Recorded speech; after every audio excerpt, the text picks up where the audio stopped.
लड़को पापा वहाँ दिल्ली से रुपया लगाए तो तेरे लिए पहुँचाएगी भाई संगता आएगा गूगल पे यहाँ खाएगी ना ना जानती कि मैंने जुड़ता सौदा खाओ जुड़ता बैठाने ऐसे बात बहनी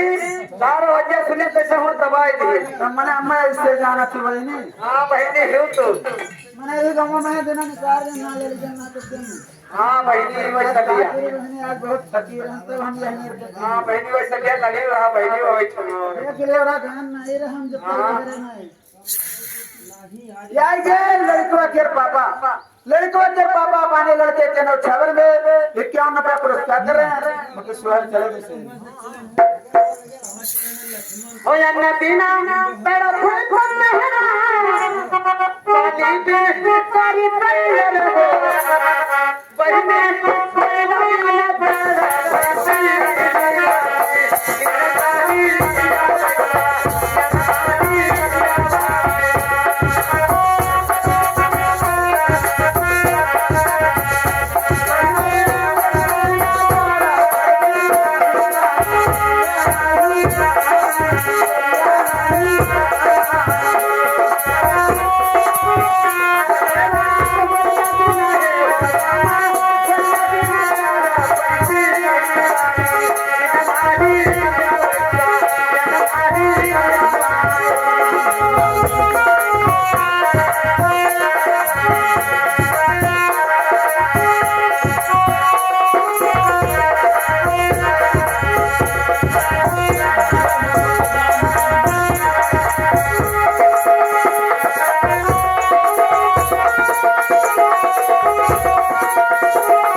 बाय